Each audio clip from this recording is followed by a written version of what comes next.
साथियों DK classes DK sir physics में आपका स्वागत है। साथियों हमने 100 क्वेश्चन रसायन विज्ञान के बहुत ही महत्वपूर्ण प्रश्नों को जो है कर चुके हैं हम लोग, जो कि अदर कंपटीशन में अदर एग्जाम में पूछे जा चुके हैं। तो साथियों आज क्या हम लोग पढ़ेंगे, तो साथियों आज हम लोग ये पढ़ेंगे कि जो हमारे पास लूसेंट की जनरल किताब मिलती है जिसमें जीके हम लोग जिसको बोलते हैं, उसमें हिस्ट्री, ज्योग्राफी, पॉलिटी, इकोनॉमिक्स और साइंस के जो सब कुछ इंक्लूड रहता है, उसके केमिस्ट्री के बुक में और जो साइंस वाला पोर्शन दिया है, चाहे फिजिक्स चाहे केमिस्ट्री चाहे बायो, उसको पढ़ के कैसे हम ये जो पीसीएस में पूछे गए प्रश्न हैं, अदर स्टेट में पूछा गया क्वेश्चन है, उसको कैसे करते हैं आज हम इसको देखेंगे। ओके, तो साथियों चलिए देर ना करते हुए क्या कर देंगे, आज स्टार्ट करते हैं। सबसे पहले केमिस्ट्री का वो पोर्शन जिसको पढ़ेंगे हम लोग बहुत अच्छे से, उसके बाद उसका इस्तेमाल करके ये सब जो क्वेश्चन हम आपको दिखाए हैं अभी, इन सभी प्रश्नों का आंसर ढूंढेंगे।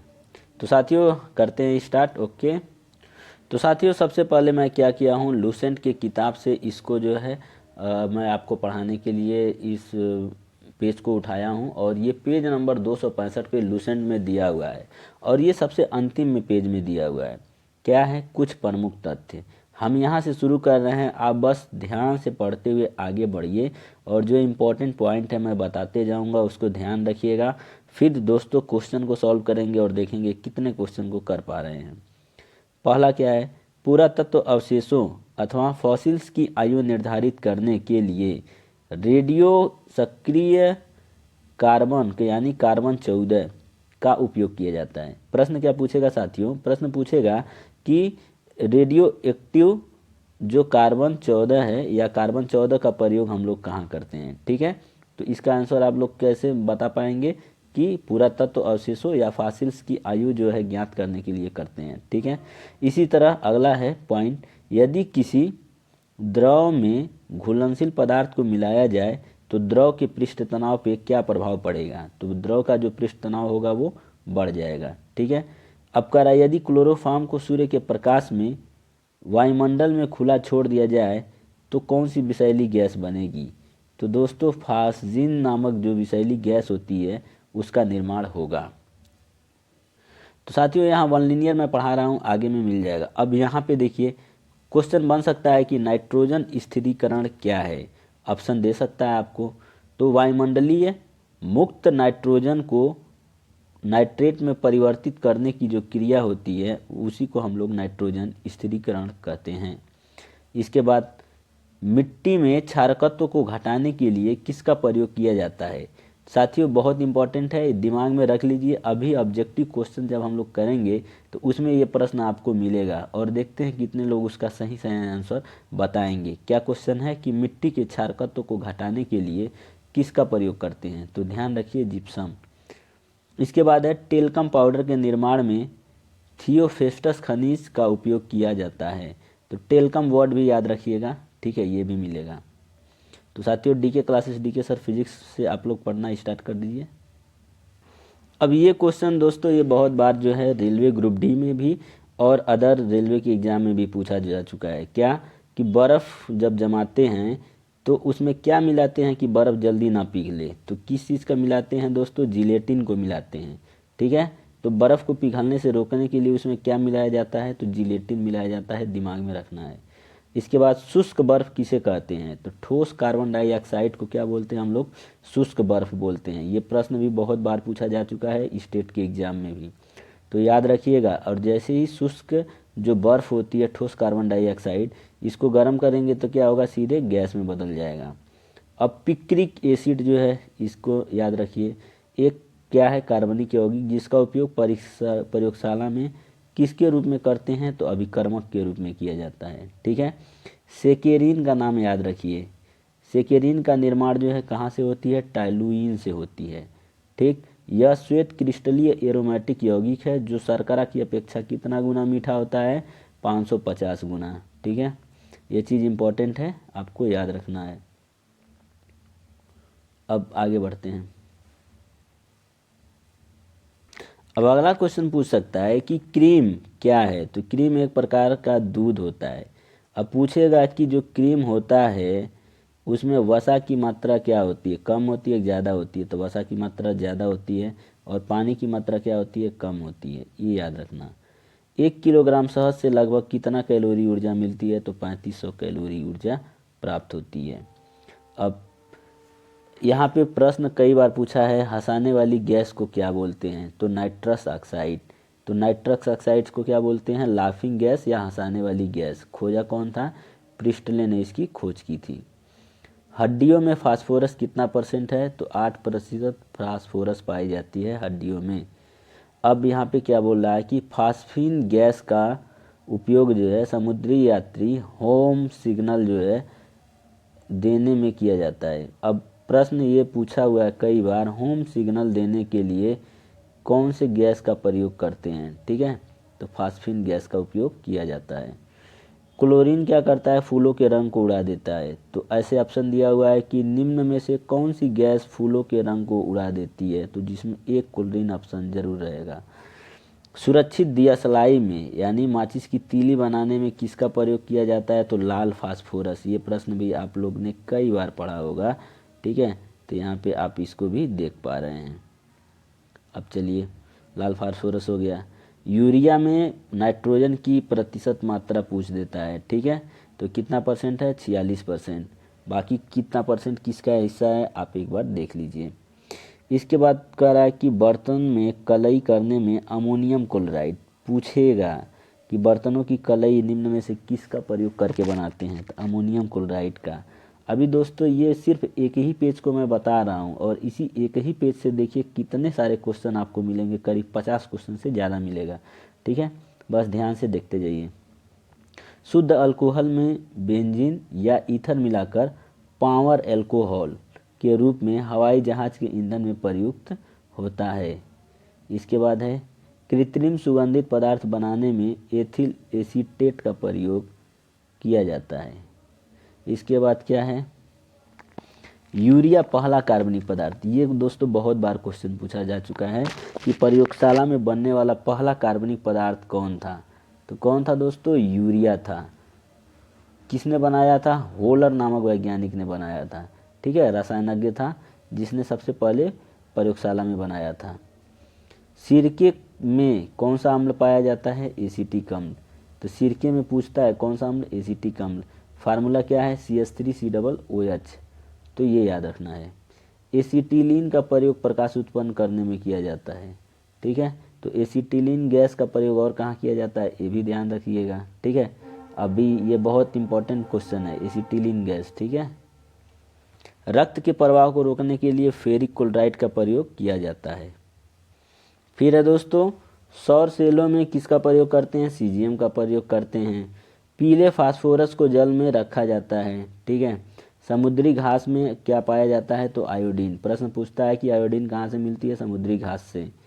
खाना बनाते समय सर्वाधिक मात्रा में कौन नष्ट होता है, तो विटामिन। तो प्रश्न ऐसे पूछ लेगा, ठीक है। रजत दर्पण बनाने में ग्लूकोज का प्रयोग किया जाता है।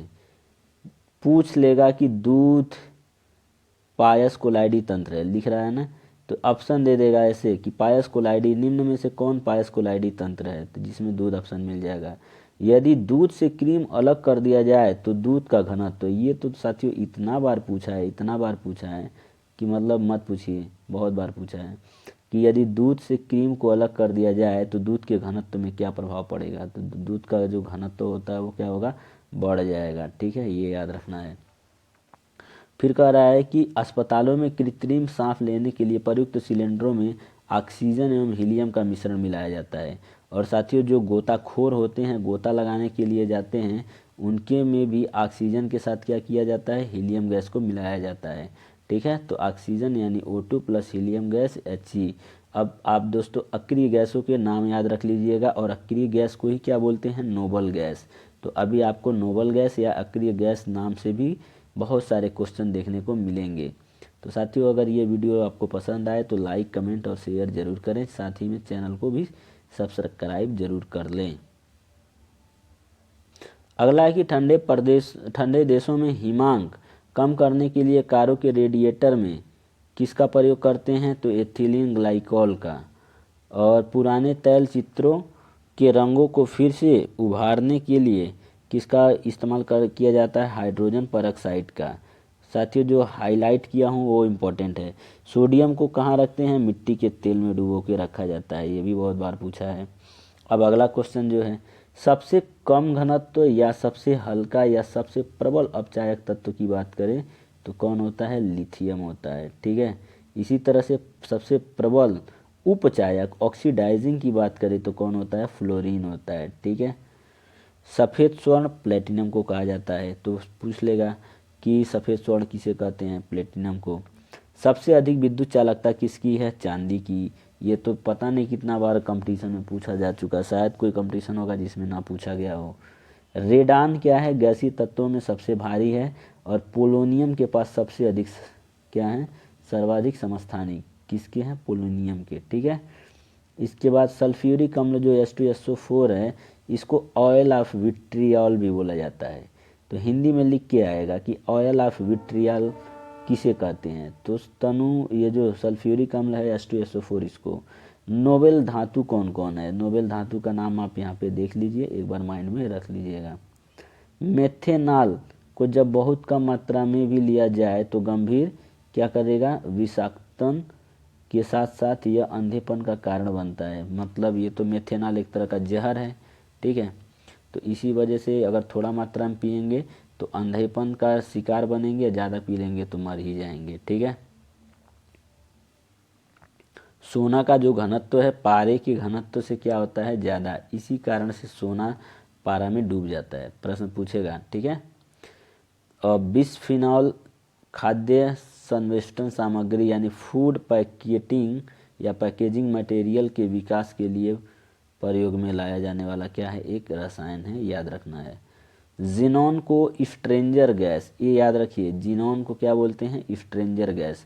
ऑप्शन देगा आपको कि इसमें से कौन स्ट्रेंजर गैस है, तो वो बताना पड़ेगा आपको। अब यहाँ में क्या दे रहा है, पदार्थ का नाम और औद्योगिक निर्माण में प्रयुक्त प्रक्रम। सल्फ्यूरिक अम्ल बनाने के लिए बेसेमर विधि का प्रयोग, इस्पात बनाने के संपर्क विधि का, इस्पात बनाने में बेसेमर प्रवर्तक का भी उपयोग किया जाता है। सोडियम हाइड्रोक्साइड ले ब्लॉक प्रक्रम, अमोनियम के लिए हैबर प्रक्रम। ठीक है, तो ये कुछ प्रोसेस है साथियों, ये सभी प्रतियोगी परीक्षाओं के लिए महत्वपूर्ण है, आपको इसको ध्यान रखना है। ठीक है, किसी भी कंपटीशन के लिए। आइए दोस्तों कुछ और भी पॉइंट को देख लेते हैं, और अगले वाले टॉपिक में क्या करेंगे, हम ऑब्जेक्टिव को सॉल्व करेंगे। कॉन्टैक्ट लेंस बनाने के लिए किसका उपयोग करते हैं, तो पॉलीमीथेल मेथ एक्रिलेट का उपयोग करते हैं। लेक्जेन, अब प्रश्न ये बहुत बार पूछा जा चुका है, बुलेट प्रूफ कांच में प्रयुक्त बहुलक कौन सा होता है, तो लेक्जेन नामक बहुलक जो है इस्तेमाल किया जाता है। वनस्पति तेल से वनस्पति घी, ठीक है, हाइड्रोजनीकरण प्रक्रिया की बनाई जाती है। ठीक है, वनस्पति घी के औद्योगिक उत्पादन में कौन सा अपचयन विधि का काम में लाया जाता है। मानव शरीर में प्रचुर मात्रा में किसका क्या मिलाता है, ऑक्सीजन मिलती है। ठीक है, सामान्य अग्निशामक कार्बन डाइऑक्साइड गैस, सोडियम, ये भी याद कर लीजिए। जो बोला ना समान अग्निशामक यानी फायर एक्सटिंग्विशर जो होता है उसमें क्या क्या होता है, carbon dioxide, sodium bicarbonate, sulphuric अम्ल। ठीक है, इससे अभिक्रिया होती है। कार्बन का नैनो प्रतिरूप क्या है, तो ये प्रश्न भी बहुत बार पूछा जा चुका है, ग्राफीन। और ये शायद मैं इसके पहले ऑब्जेक्टिव क्वेश्चन में दिया भी था कि ग्राफीन क्या है, तो कार्बन का नैनो प्रतिरूप है। ओके, तो साथियों आप यहाँ पे देख पा रहे हैं डायनामाइट का आविष्कार अल्फ्रेड नोबेल ने किया था, जिनके याद में नोबेल प्राइज मिलता है। तो आप यहाँ से दोस्तों मैं इस स्लाइड को स्लाइड करते जा रहा हूँ, आप एक बार इसको पढ़ लीजिएगा और इसके बाद टीएनटी के बारे में पढ़ लीजिएगा। और यहाँ से भी बहुत सार बार क्वेश्चन जाके पूछा जा चुका है, जो हाईलाइटर से हाईलाइट किए हैं इसको भी एक बार देख लीजिए। टीएनपी पिक्रिक अम्ल भी इसे कहा जाता है, और फिनाल तथा सांद्र नाइट्रिक अम्ल से क्रिया करके बनाया जाता है। टीएनजी को देख लीजिएगा कि किसे नोबल गैस बोलते हैं। ठीक है, तो ट्राई नाइट्रोग्लिसरीन जो होता है इसी को नोबल तेल भी बोला जाता है, तो इसको देख लीजिएगा। ठीक, आरडीएक्स का पूरा नाम याद रखना है, और आरडीएक्स का दूसरा किन नाम से जानते हैं, तो साइक्लोट्राई मिथाइलिन ट्राई नाइट्रोमाइन के नाम से जाना जाता है, इसे याद रखिएगा, ठीक है। और इसके अलावा क्या है, इसे प्लास्टिक विस्फोटक भी कहा जाता है। तो ये याद रखना, आपको आरडीएक्स के बारे में थोड़ा सा पढ़ लेना है। ओके, तो दोस्तों ये जो है यूपीपीएससी, आरओ और यूपीएसआई और यूपी पुलिस के लिए बहुत इम्पोर्टेंट है। इसके बाद दोस्तों आप यहाँ पे बारूद के बारे में थोड़ा सा जान लीजिए, कौन खोजा था, कैसे बनता है। इसमें के मैक्सिमम पॉइंट जो है दोस्तों, रेलवे के ग्रुप डी का जो क्वेश्चन है वो, और रेलवे का जेई और रेलवे के एएलपी में पूछे जा चुके हैं। तो दोस्तों इतना पढ़ने के बाद आप ऑब्जेक्टिव लगाने के लिए तैयार रहिए। अभी बस मात्र इस वीडियो में मैं ये दिखाने का कोशिश किया हूँ कि लूसेंट की किताब को पढ़ने के बाद आप कितने ऑब्जेक्टिव क्वेश्चन को कर पाएंगे। तो नेक्स्ट वीडियो में हम आपको ऑब्जेक्टिव सॉल्व कराएंगे। Okay, thank you for watching this video.